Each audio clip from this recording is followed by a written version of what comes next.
Muy buenas tardes para todos. Les habla Natalia Torres, profesional del área de normalización técnica de la Dirección de Ingeniería Especializada, y les doy la bienvenida al evento de divulgación y socialización de normas técnicas asociadas con seguridad y salud en el trabajo, elaborada recientemente por la empresa con la participación de profesionales de diferentes áreas de la organización. En el marco del proceso de gestión del conocimiento e innovación, la Dirección de Ingeniería Especializada presenta a continuación las normas técnicas NS 110, requisitos mínimos de seguridad y salud en el trabajo para la realización de trabajos en alturas, y la norma técnica NS 135, versión 1.1, requisitos mínimos de seguridad y salud en el trabajo para labores relacionadas con imagen, las cuales se encuentran vigentes en el módulo de consultas del SISTEP para su consulta a través de la intranet o extranet de la empresa. El día de hoy nos acompaña la profesional Marisol Ortega Contreras, profesional en salud ocupacional, especialista en gestión humana de las organizaciones con maestría en gerencia de proyectos, auditora interna en HSEQ y auditora de recursos humanos. Se ha desempeñado como coordinadora técnica regional de la ARL Positiva. Ha prestado soporte en seguridad y salud en el trabajo para contratistas que prestan servicios a empresas como Argos, Aceros Diaco y EPM. También ha trabajado para las empresas de renovación y desarrollo urbano y la empresa de acueducto y alcantarillado de Bogotá, ESP.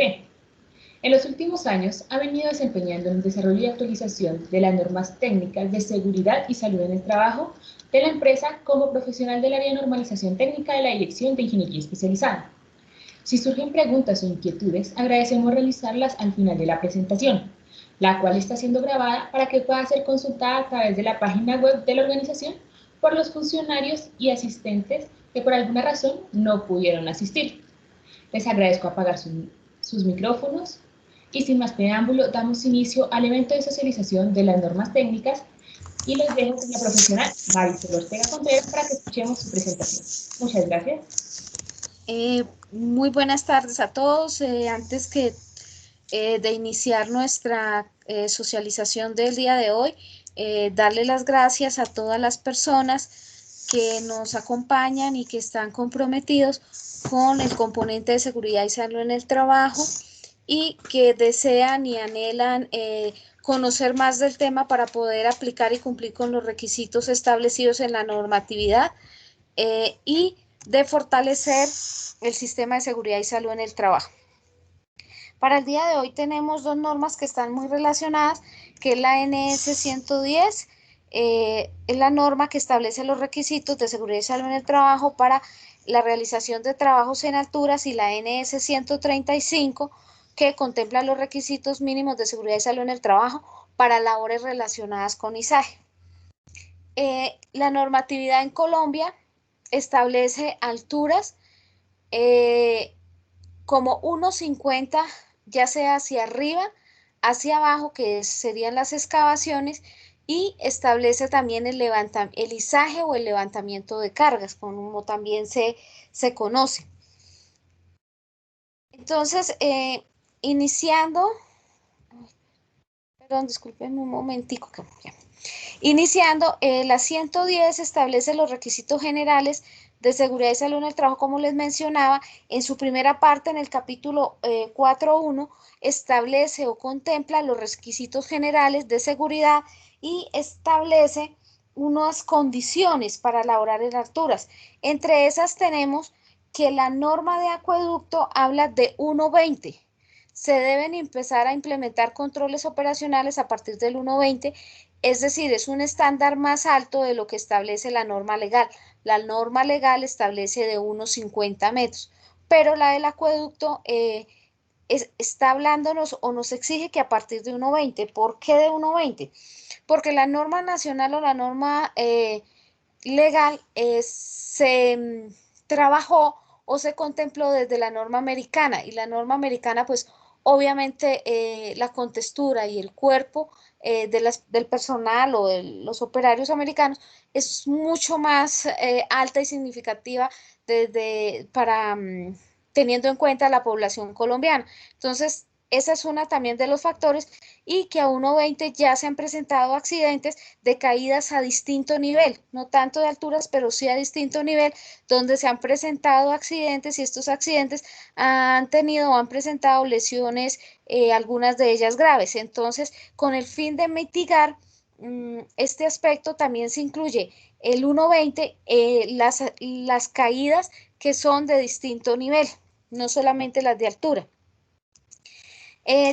Dentro de estos requisitos generales hay una parte que es muy importante, que es el tema de cuánto se debe tener en cuenta o cuáles son las condiciones de los trabajadores en los trabajos en alturas, y cuáles serían las condiciones de salud para poder ejecutar estas tareas. Como bien sabemos, hay ciertas personas que tienen restricciones desde el punto de vista de salud. Por ejemplo, las personas que tienen altos índices o de triglicéridos o de colesterol muy alto, o presentan problemas de oído, específicamente vértigo o mareos o dolores de cabeza continuos, debe tener el examen médico aprobado, apto para alturas. Entonces, en estos requisitos se establece cuál es el personal que está calificado y certificado para realizar los trabajos en alturas y cuáles son esas condiciones. Otro de los aspectos que se establece dentro de esa parte es los equipos utilizados y la fuerza de quiebre de los mismos, es decir, que todos los equipos que estén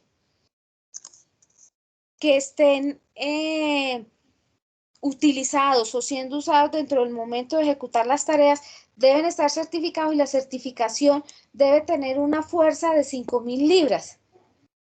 Por otra parte, las líneas de seguridad que sean estáticas, los cables de acero que se utilicen no deben ser menores de 3.8 pulgadas, y también tienen que soportar una fuerza de impacto de 2.000 kilogramos en posición horizontal, es decir, debe tener las mismas 5.000 libras de resistencia según las pruebas y las certificaciones.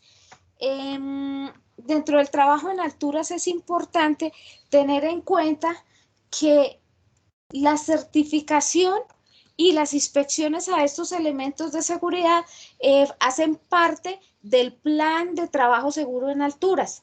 Entonces es importante que las personas que están calificadas y certificadas para trabajos en alturas realicen este tipo de inspecciones.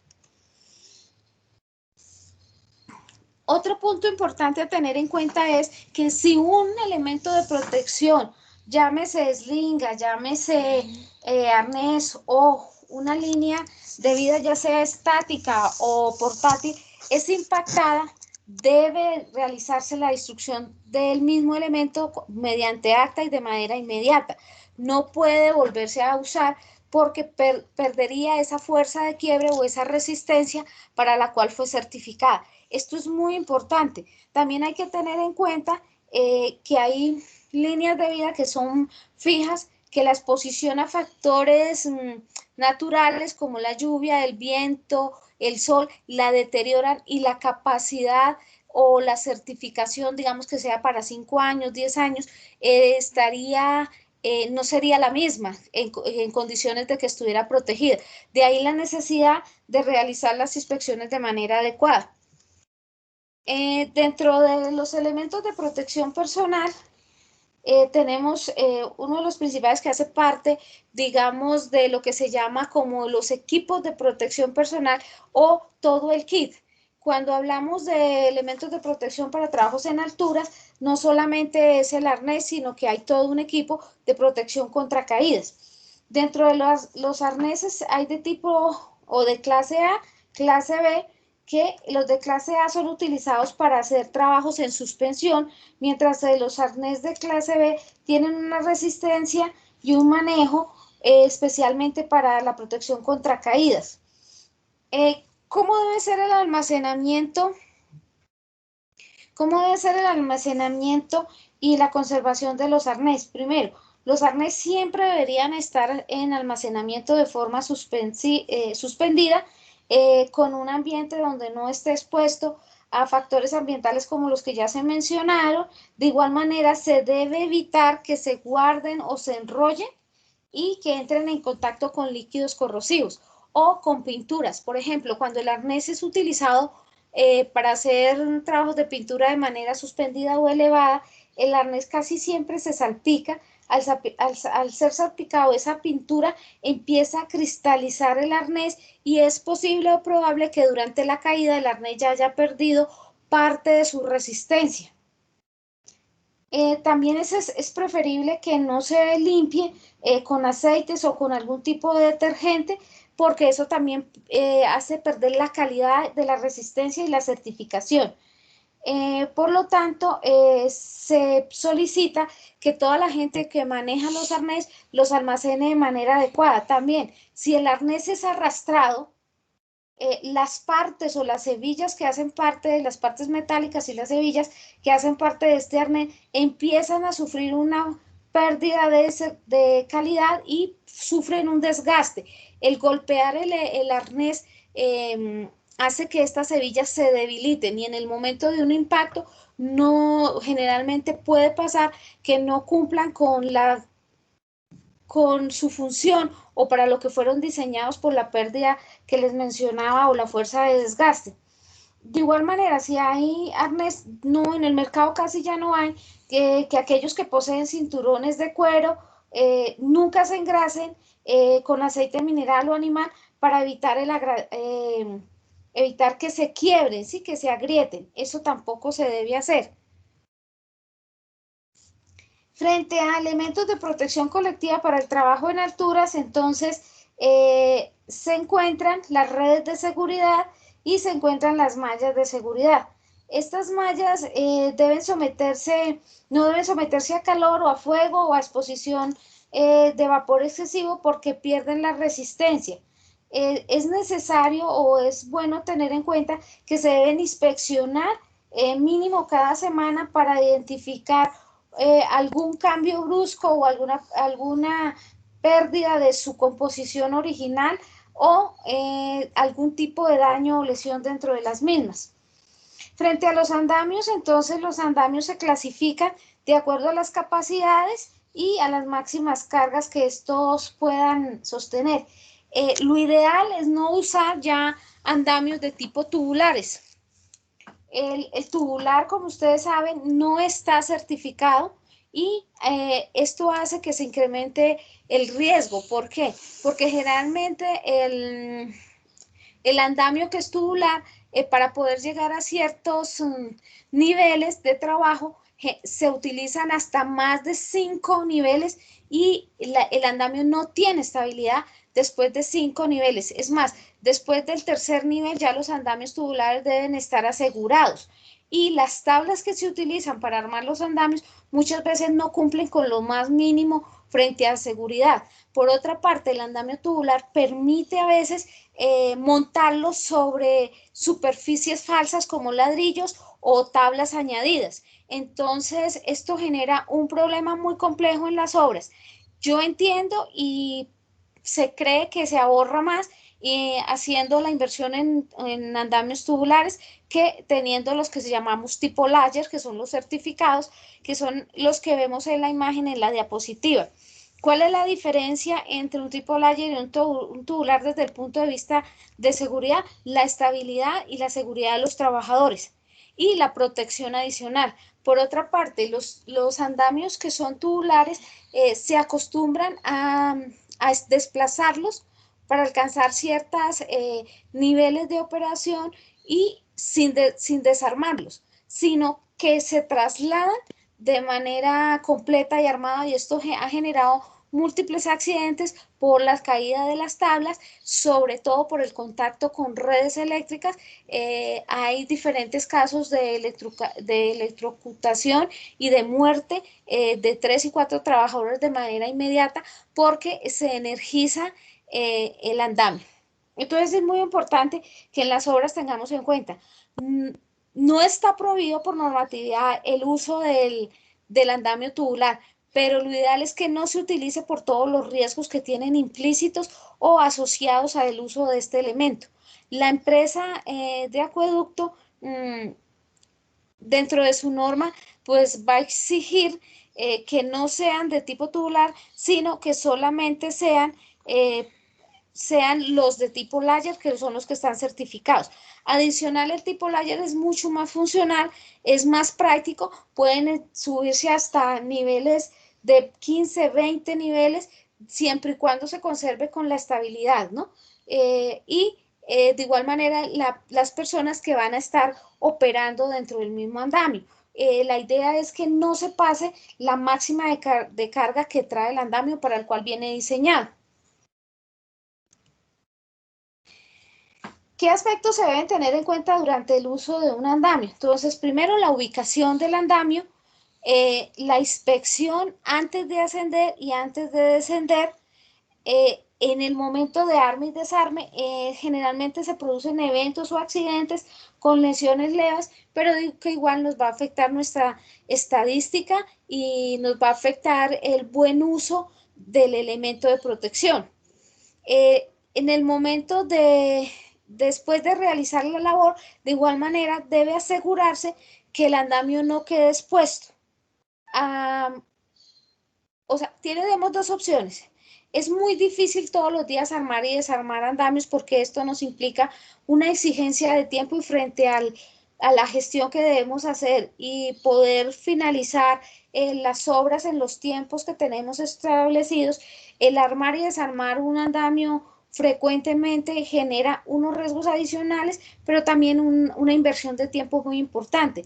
Por eso, lo ideal es, antes de utilizar el andamio, que la persona de SST o responsable de la obra realice la inspección preuso al andamio y si ve que hay algún tornillo suelto, si las llantas no están bien aseguradas, entonces hacer esa inspección antes del uso. Durante el uso, dependiendo de la tarea, si la tarea tiene unos riesgos asociados o, digamos, anexos a la tarea que se está elaborando, como es un trabajo de izaje, por ejemplo, entonces debe de haber una supervisión permanente durante la actividad y al finalizar la tarea también se debería hacer una inspección para vigilar y supervisar cómo se encuentra o en qué condiciones se deja el andamio. De ahí la importancia de las inspecciones preoperacionales o preusos. También tenemos los andamios colgantes que realmente no son tan comunes en nuestro medio por el tipo de obras que hacemos. Estos andamios colgantes, algunos incluso no cuentan con certificación. Entonces, hay personas que incluso hacen andamios de manera, eso se llama en seguridad, hechizo. Hechizo es un elemento que no está aprobado, que no cuenta con certificación, pero adicional fue hecho o elaborado de residuos de otros elementos de protección. Sí, por ejemplo, utilizan las seringas tipo Y, realizan unos cortes y generan un tipo de andamio colgante. Esto está prohibido.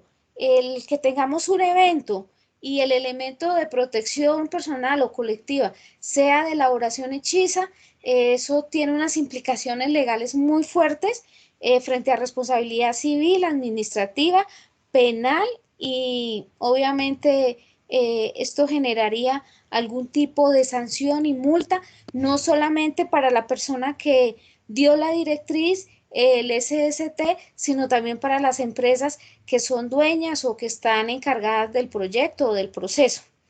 De ahí la necesidad, insisto, de que todos los elementos que se utilicen dentro del programa de trabajo seguro en alturas estén bajo la certificación de un ente. Por ejemplo, usted no puede comprar un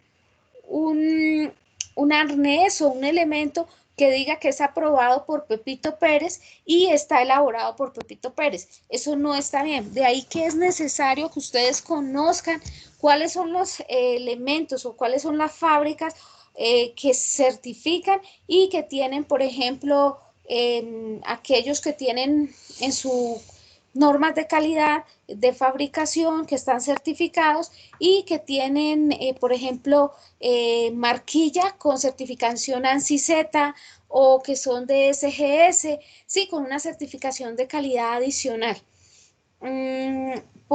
Porque eso también nos permite tener algo que se llama, que son las hojas de vida, donde mensualmente la persona encargada de SST hace esa inspección y registra tanto el arnés, la eslinga, la malla de seguridad, el andamio, lleva mensualmente ese registro y dice en qué momento el equipo o la hoja de vida se cierra por destrucción y monta de una vez el acta de destrucción de estos elementos. Eso hace parte y está dentro de la normatividad del programa de trabajo seguro en alturas o el programa de protección contra caídas. Con cualquiera de los dos nombres usted lo puede trabajar, pero finalmente lo que sí debe tener son todos los soportes, es decir, por ejemplo, yo como interventora o como supervisora de un contrato, debo, si dentro de mi proyecto tengo tareas relacionadas con trabajos en alturas, debo pedir mensualmente las hojas de vida y su respectivo seguimiento. De igual manera, debo solicitar las listas preoperacionales, tanto las que realiza el trabajador, porque el trabajador a su propio equipo de protección contra caídas que está conformado por arnés, por eslinga de o eslinga de posicionamiento, el casco, debe realizar un checklist diario, de manera diaria. Y si se suspende la tarea, digamos sobre las 10 de la mañana, y se retoma la tarea tipo 2, 3 de la tarde, debe el trabajador igualmente realizar su inspección de EPP. Para como información general, tuve la oportunidad de investigar un accidente de trabajo ocurrido aquí en Bogotá hace aproximadamente unos 5 años, 6 años. Una empresa constructora de nombre, que no lo voy a decir, pero sí era una empresa con unos estándares de seguridad muy altos. Un arnés fue impactado. El arnés tenía más o menos en uso, según hoja de vida, no alcanzaba a tener 2 meses. El responsable de SST le dijo a uno de los operarios, por favor destruya el arnés. Y así sucedió. Resulta que como 2 meses después, 3 meses después de este evento, hubo un muerto en una construcción de barrio donde trabajaban 4 operarios, estaban rehabilitando un segundo piso y ese fue el accidente que yo investigué. En ese accidente el trabajador cae y él cae y el arnés se revienta. Obviamente se ve en la caída, en las fotos, el trabajador con su arnés reventado y pues obviamente lo primero que uno toma es el arnés, toma los códigos que traen para hacer la trazabilidad del elemento. Entonces cuando se hace contacto con el fabricante dice, sí, claro, yo vendí ese arnés, pero ese arnés nunca me fue devuelto a mí para hacerle la disposición final del elemento y adicional yo se lo vendí a tal constructora. Dentro de tantos iban y ese hacía parte de ese lote. Pues obviamente se toma contacto con la constructora y encontramos el antecedente que les comenté. Solución de la situación, respondió por la persona fallecida, la constructora. ¿Por qué? Porque la constructora no desarrolló ni cumplió con lo establecido en la norma, que es la disposición final del elemento. No estaba el acta, entonces el trabajador que tenía que, o que se le dio la responsabilidad que no debía hacer de destruirlo, lo que él hizo fue venderlo por 300.000 pesos. Entonces, pues el arnés realmente estaba bueno, en el momento que usted lo observa se veía bien y obviamente pues él no a simple vista usted no detecta si un elemento de estos ha sido impactado o no. Solamente se detecta pues obviamente si usted está en el sitio y se presenta el evento. De ahí la necesidad de cumplir con el elemento de las hojas de vida, de tener todo soportado, porque no sabemos en cualquier momento se nos pueda manifestar algún tipo de accidente o de lesionado. También igualmente vuelvo a recomendar aquellos arnés o equipos de seguridad o eslingas o líneas de posicionamiento que han estado en contacto con sustancias corrosivas, con pinturas que estén cristalizados. Hay arnés que a veces los limpian con thinner para retirar la pintura y quedan tiesos, ¿sí? Quedan fuertes. En el momento de un impacto ese arnés se va a reventar porque ya perdió esa certificación y ya perdió esa capacidad de resistencia de las 5.000 libras. O usted va a obra y usted empieza a ver arnés con los hilitos sueltos, hilitos salidos, o las eslingas de posicionamiento, o las eslingas en Y totalmente oxidadas, los puntos de apoyo. Entonces es necesario que esas inspecciones se realicen y se cumpla con lo establecido tanto en la norma legal como en la norma de acueducto. Este es uno de los temas más importantes que estamos viendo en la diapositiva, el uso de la escalera.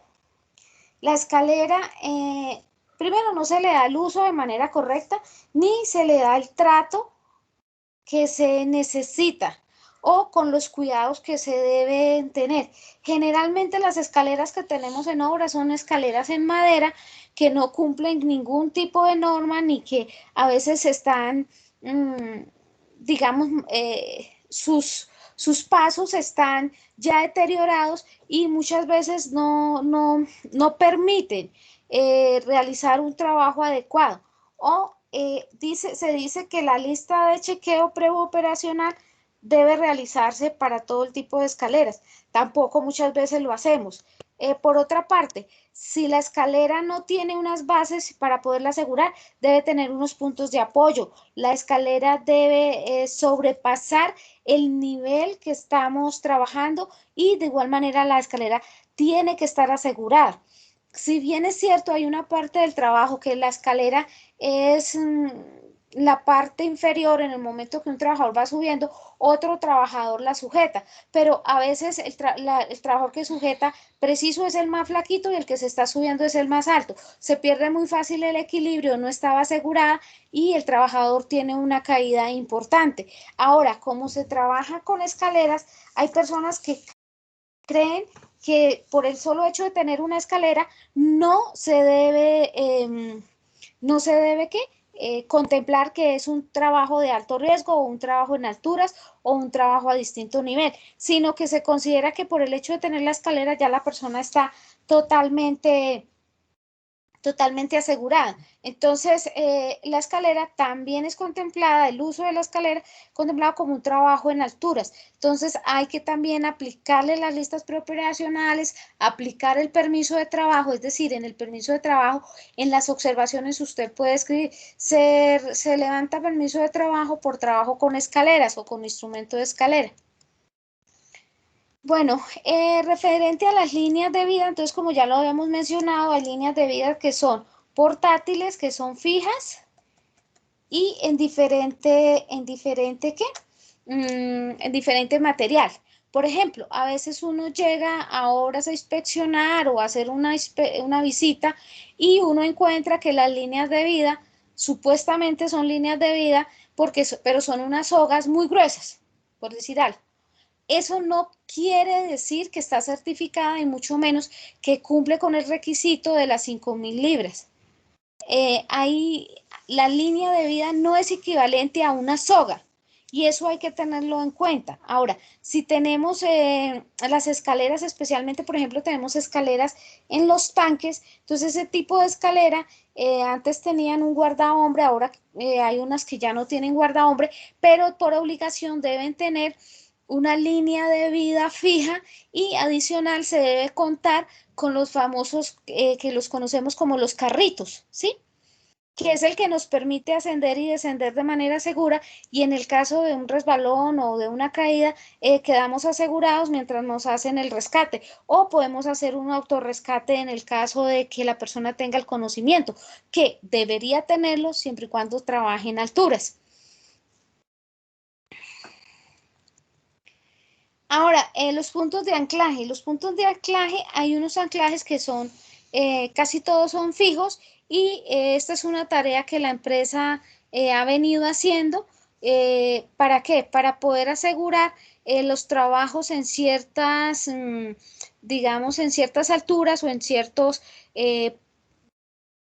digamos, como que los tanques o ciertas superficies, ciertos escenarios donde la empresa no necesita ejecutar unas tareas que generalmente la persona no tiene un punto de anclaje o no tiene un punto de apoyo. Entonces, estos puntos de anclaje fijos deben cumplir con una normatividad relacionada con el soporte, vuelve a aparecer las 5.000 libras o los 2.500 kilogramos, pero adicional debe ser instalado de acuerdo a un estudio que tiene que hacer un estructural, un ingeniero estructural, es decir, yo no puedo ir y decir, ay, no, es que yo necesito que me instale aquí un punto de apoyo, aquí haya otro.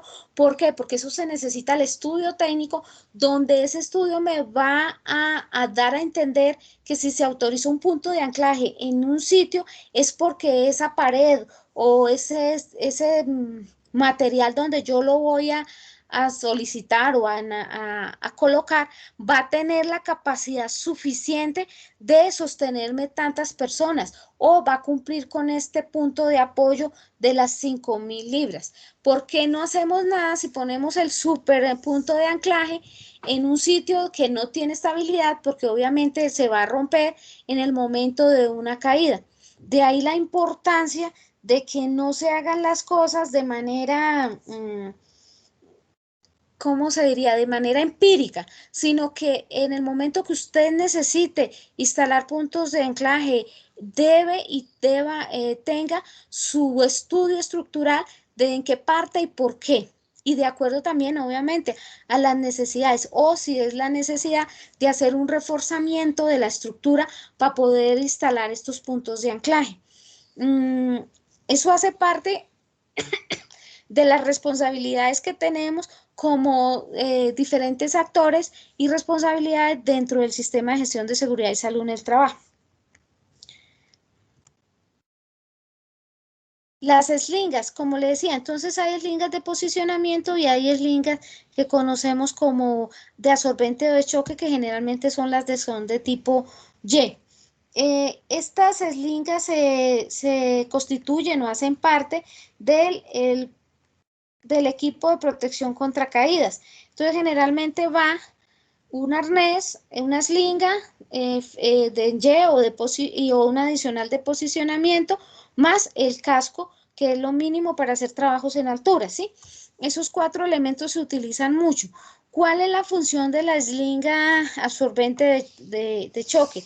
La idea de esa slinga es que a medida que se presente la caída, ella va rompiendo. Y ya se va rompiendo, ya está arrugadita, ¿sí? Entonces empieza a romperse, y eso significa que está amortiguando la caída del trabajador para que el impacto sea menor y obviamente la lesión o el daño también sea menor en el trabajador que sufrió el impacto o la caída. También se debe tener en cuenta que cuando se trabaja con línea de posicionamiento, el trabajador casi siempre dura suspendido dentro de 2-3 horas. Eso es recomendable que se realizan las pausas activas o que los tiempos de intervención sean menores. ¿Por qué? Porque la persona empieza a manifestar adormecimiento por la posición o la postura que tenga, dependiendo del tipo de trabajo. Hay trabajos que son en alturas, pero la persona puede desplazarse sobre una plataforma o sobre un andamio, entonces puede ejecutar sus labores sin tanta restricción frente al tema de adormecimiento o de cansancio. Ya el trabajador que está totalmente suspendido, si se solicita o se tiene como o se debería tener dentro del programa de trabajo seguro en alturas los tiempos de descansos y si es posible un estudio de tiempos y movimientos para poder establecer protocolos y permisos de trabajo pensando en las tareas y en las labores que realiza cada operario.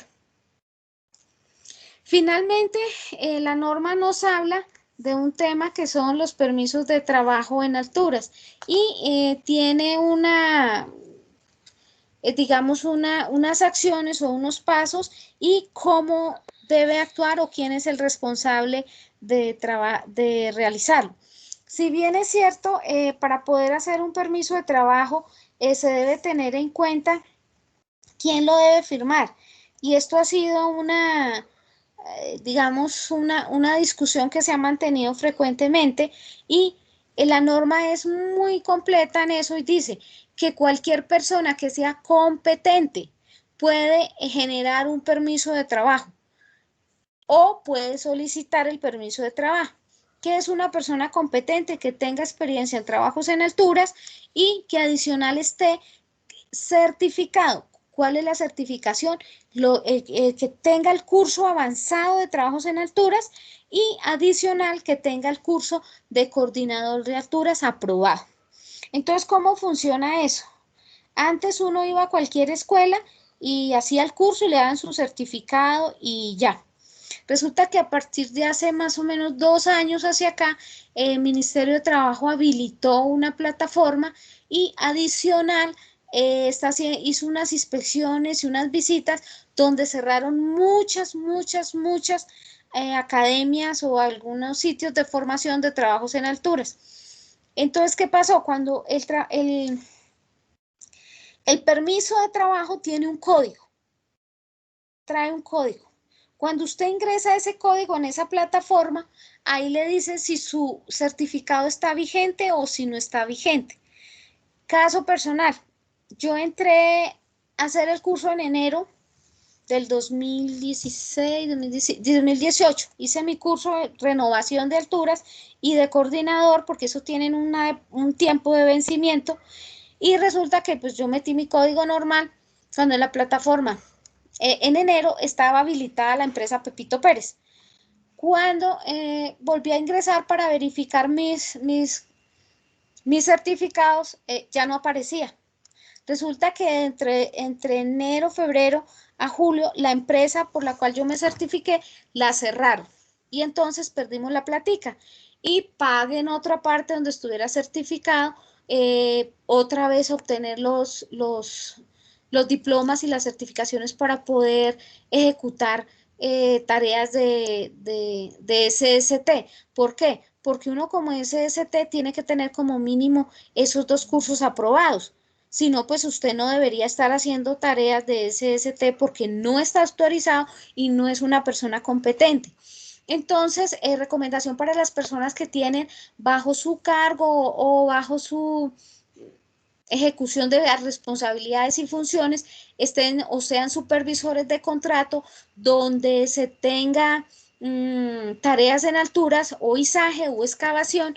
Una persona de SST que no tenga estos 2 certificados no puede estar ejecutando tareas. Entonces hay personas que dicen, pero es que yo tengo mi licencia. Sí, claro, es su licencia, pero la licencia no digamos, no te permite trabajar sin tener las 2 certificaciones que son de obligatorio cumplimiento para alturas. Entonces, adicional de su licencia en SST, también necesita estar certificado y tener como mínimo estos 2, ¿sí? Ahora, las personas que son supervisores o directores o directores de obra o residentes o ingenieros residentes, para trabajar o estar en obra también necesita unas certificaciones que son los del curso administrativo o el nivel intermedio. No, o si quieren hacer el avanzado, pues buenísimo, pero como mínimo deben tener el administrativo o el intermedio. Si no, tampoco deberían estar en obra ejecutando tareas de supervisión de trabajos en alturas, izaje o excavaciones. De ahí la importancia de que ustedes estén en permanente comunicación y mirando qué cambios normativos presentan las normas. Por ejemplo, creo que lo comenté en la reunión pasada y si no, lo vuelvo a comentar. Ya el curso de las 50 horas, que también es necesario para el personal de SST para poder ejecutar las labores, ya cambió la circular, entonces ahora ya es el curso, es de 20 horas, pero tiene que renovarse cada 3 años. Estamos en periodo de transición, la norma ya empezó a regir, pero hay un tema que no se sabe quiénes vayan a dictar los cursos, no se sabe si lo haga la ARL como venía haciéndolo con los cursos de 50 horas y el SENA. pero entonces ya es bueno que ustedes lo estén contemplando dentro de sus requisitos para poder hacer la gestión en temas de seguridad y salud en el trabajo, y de igual manera que los supervisores de las obras o los interventores estén pendientes de estos cambios normativos. Para poder cumplir no solamente con las normas del acueducto, sino en el caso de un evento o de una situación, no tengamos futuras demandas o sanciones por incumplimiento frente a la normatividad. Esto es muy importante que todo lo tengamos en cuenta. Vamos a seguir con la norma de izaje. La norma de izaje, como tal izaje, como les decía, en Colombia no hay una norma legal, pero por bloque constitucional entonces sí se aplica la norma internacional para izaje. Básicamente las normas de izaje son establecidas por las normas ASME y por la OSA y lo que tiene relacionado la OIT, que es la Organización Internacional del Trabajo. Entonces, dentro de esa norma se genera mucha confusión. ¿Por qué? Porque es que la norma, a veces interpretamos el izaje, únicamente izaje aquel que se realiza con maquinaria pesada o con algún tipo de maquinaria, llámese una grúa o una PH o el mini cargador, pero no contemplamos la que se hace con algún tipo de equipo como es el poliplasto, por ejemplo. Entonces es importante que ustedes identifiquen que izaje no solamente es aquel izaje que se hace con esta maquinaria que mencionaba, sino que se hace también con ciertos equipos. Entonces, ¿cómo se divide o cómo está la norma estructurada? La norma está estructurada primero en el 4.1, habla de qué es un izamiento y cómo, o levantamiento de cargas, o manipulación de cargas, o elevación de cargas, que finalmente todos los títulos están direccionados a lo mismo, al izaje. También establece cuáles son los principios del izaje y se debe tener muy en cuenta aspectos como el centro de gravedad. ¿Por qué es importante tener en cuenta el centro de gravedad en un izaje? Porque me permite establecer la capacidad de carga. Entonces, aquí hay un tema que a veces no se contempla, no se conoce, o mejor aún, hacemos caso obsoleto del mismo. En las labores de izaje hay que hacer, o el operario, mejor, el operario de la maquinaria debe tener muy claro cuál es la capacidad de carga del equipo que está manipulando o del equipo que él es el responsable.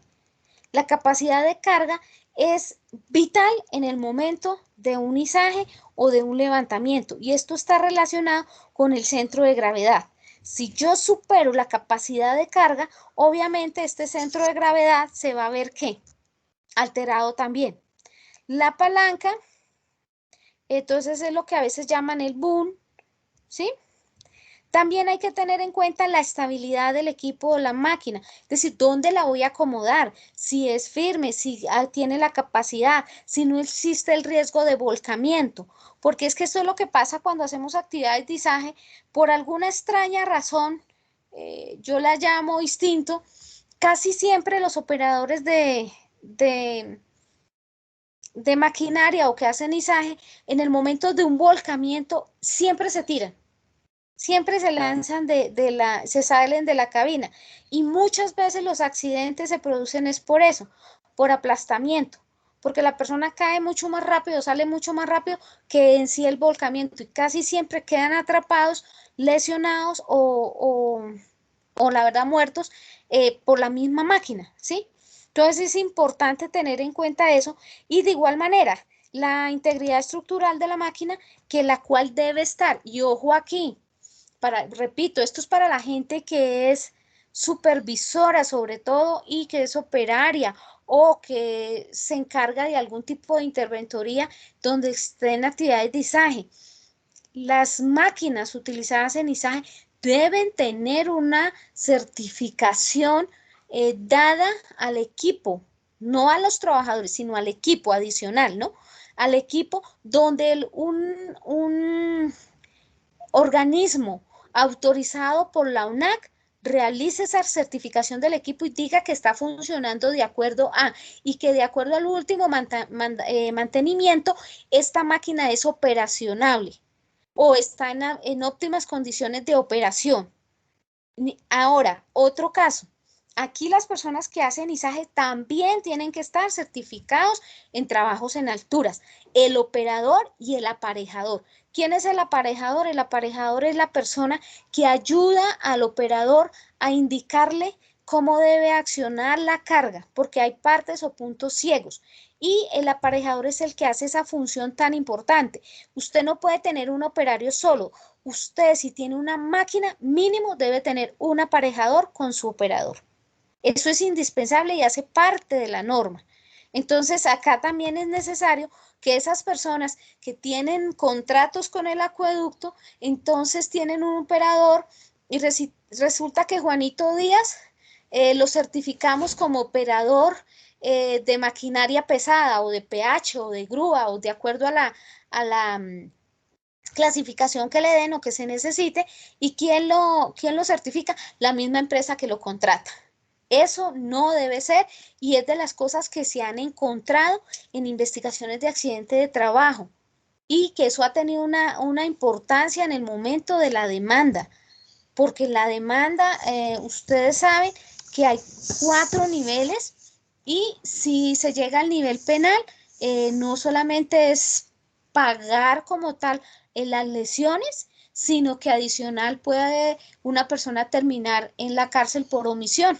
Entonces es muy importante que ustedes tengan en cuenta esos requisitos. De igual manera, esos requisitos también para conductores operadores, ustedes lo encuentran en la NS 114, en la NS 131. Siempre recalco esto, usted una norma de seguridad no la puede leer sola.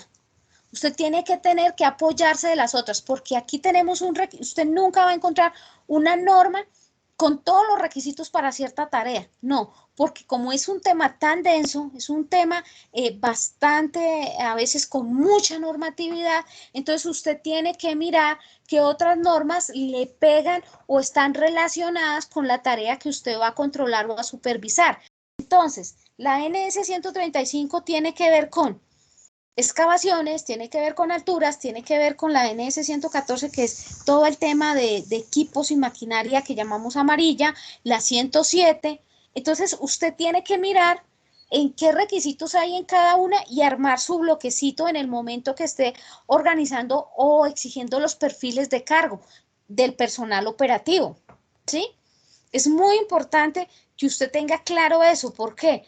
Porque a veces los contratistas son muy pilatos, entonces dice, usted no me lo pidió en el perfil, eso no estaba ahí. Entonces es bueno también que los contratistas que obtengan o que ganen contratos con la empresa conozcan completamente las normas de SST de todo el componente y que las apliquen todas, porque todas tienen una importancia dependiendo de la labor y la tarea que yo vaya a desarrollar. Como les mencionaba, el procedimiento de inspección para grúas y equipos de izaje tiene que hacerse de manera inicial, que son las preoperacionales, de manera frecuente y la periódica y la anual, que es la de certificación por un ente exterior. Estas inicial, frecuente y periódica las realiza el personal de SST acompañada del operario de la máquina, que es la que lo conoce. Pero adicional esto tiene unos requisitos desde el punto de vista documental que son, bueno, perdón, me devuelvo un momentico. Como usted puede ver, las eslingas para trabajos en izaje son diferentes de las eslingas de trabajo en altura para protección personal o el sistema de protección contra caídas. Estas generalmente están hechas se llaman riatas, ¿sí? Y son muy fuertes y tienen obviamente unos anchos partiendo de qué es lo que yo necesito elevar o manipular o mover o desplazar la carga, ¿sí? Entonces, en la norma usted va a encontrar qué tipos de daños se encuentran en las eslingas y usted misma en una inspección puede detectar si la eslinga está en buen uso o definitivamente esa eslinga tiene que salir de servicio y hacer la respectiva destrucción. Dentro, por ejemplo, de los puntos claves en el momento de inspeccionar una eslinga para izaje, es que se note o se vea un hilito rojo que está expuesto. Eso hace que la eslinga inmediatamente ya perdió su capacidad de carga. Entonces, y la certificación pues obviamente ya no existe. Entonces, es importante que ustedes entren, revisen, miren que ahí en la norma hay cosas o detalles muy importantes que a veces nos facilitan mucho nuestro trabajo. También tenemos otro tipo de eslingas, que son las eslingas o los accesorios para izaje, que a veces son cadenas. Las cadenas usted las encuentra de 2 ramales, de 3 ramales, hasta de 4 ramales. Y la certificación generalmente se confunde la certificación, se cree, o a veces hay personas que dicen, por ejemplo, la capacidad de carga de esta eslinga de 3 ramales es de, por decir algo, 50 kilos. Pero resulta que la gente cree y tiene la idea de que como tiene 3 ramales, entonces la capacidad de carga y de resistencia es de 150, porque cada ramal tiene 50. No. Usted tiene que coger esos 50 y dividirlos dentro de los 3 ramales. Y esa sí es la capacidad de carga.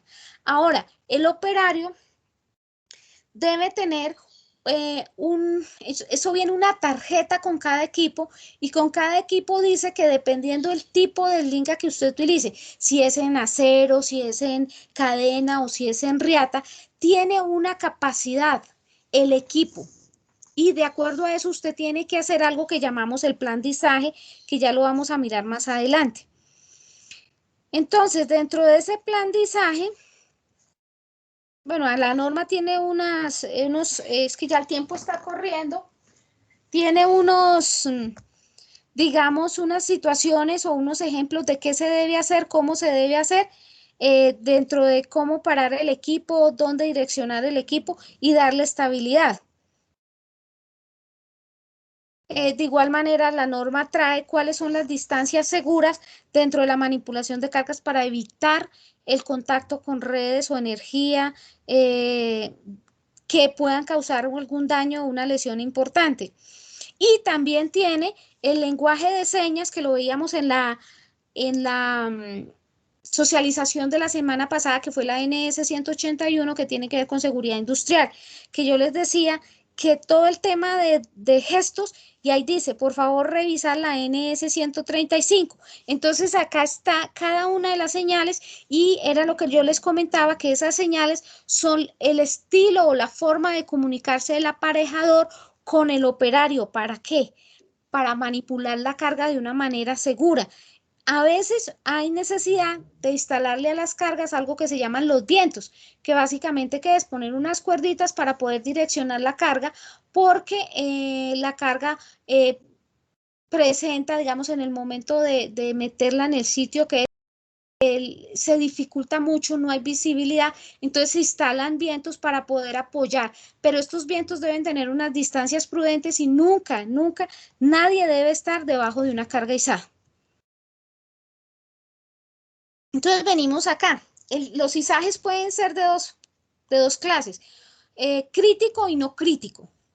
El crítico es aquel que la capacidad de carga llega al 80%. Nunca se debe superar el 80% de la capacidad de carga de la maquinaria o del equipo. Ese izaje es crítico, pero adicional es crítico si tengo, por ejemplo, presencia de redes o de otros riesgos asociados como alturas, o tengo un cierto personal expuesto, o no tengo buena visibilidad, o estamos trabajando de noche. Y no crítico es cuando son esos izajes donde la máquina no tiene problemas con la carga porque la capacidad no llega ni al 50%.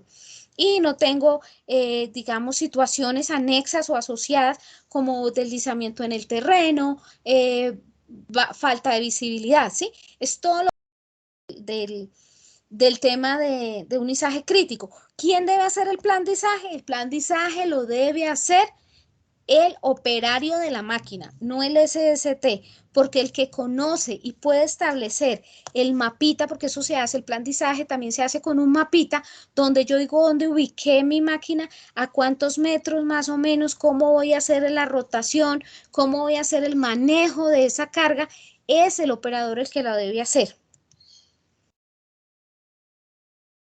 La norma también contempla el trabajo con puente grúa, que hay muchísimos puente grúas dentro de la empresa, en muchos centros de trabajo. Las grúas móviles o PHs o bueno, los famosos articulados o que estos se llaman los manlift, ¿sí? Que también se conocen como el manlift.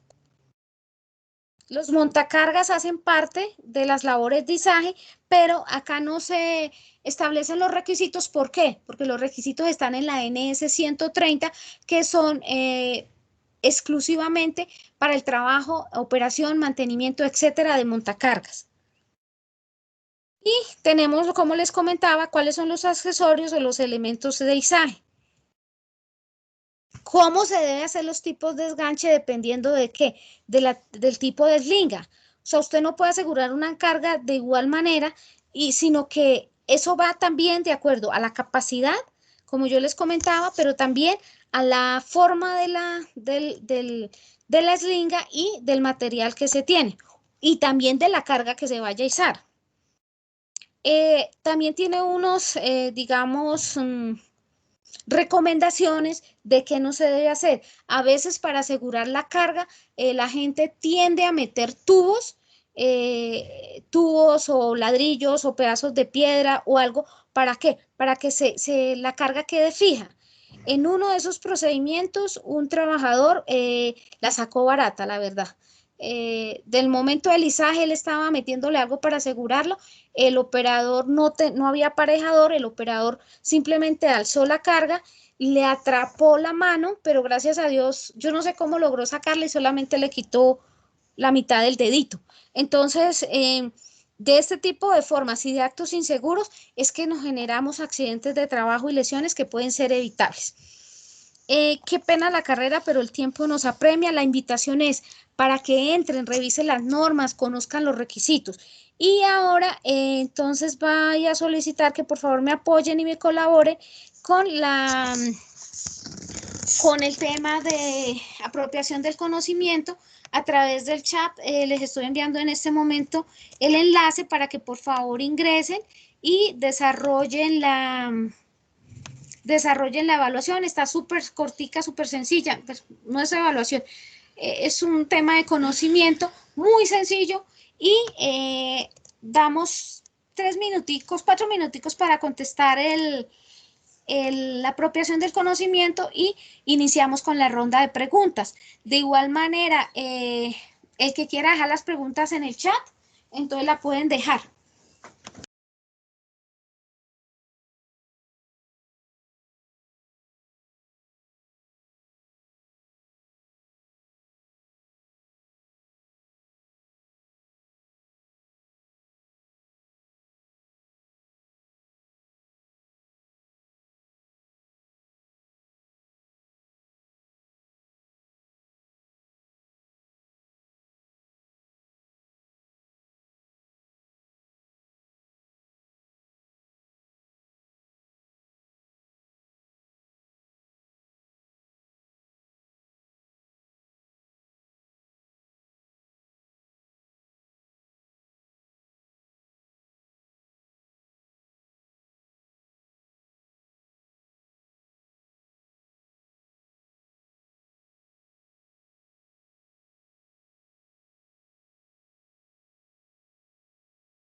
Muchas gracias a todas las personas que están pendientes de la hora aquí de la seguridad, porque son los viernes en la tarde.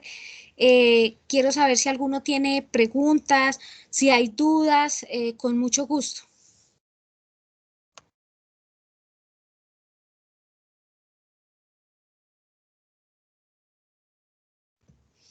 Pueden levantar la manito las personas que quieran preguntar algo o que tengan información o que quieran información adicional.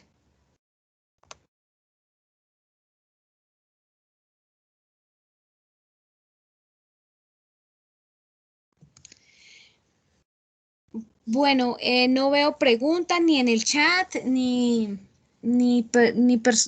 veo manitas levantadas.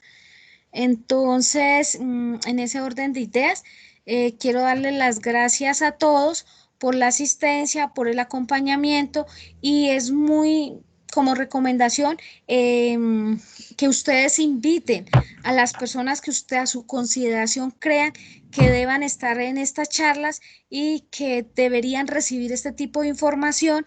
Dentro de 8 días tenemos otra vez la socialización de 2 normas más. Entonces, sería bueno de que si alguno contempla la necesidad de invitar a alguien, ya sea contratista, sea interventor o directo de la empresa, por favor, reenvíen el enlace. Es muy importante para nosotros que esto sea o que llegue a más personas. Muchas gracias por todo y Marisol, muy amables. Marisol, permíteme un segundo. Quiero recordarle a todos.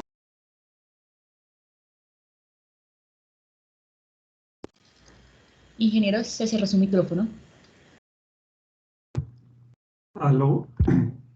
Gracias. Le recuerdo a todos los asistentes que las normas técnicas de la empresa de acueducto y alcantarillado de Bogotá son de obligatorio cumplimiento. Esto lo establece la resolución 1154 del 10 de diciembre de 2018. Para que lo tengamos en cuenta, no solamente para los funcionarios, sino para todos los grupos de interés, contratistas, proveedores, etc. Ya terminando este evento de socialización, pues los invito a todos a que abramos los micrófonos y le demos un gran aplauso a Marisol por su presentación.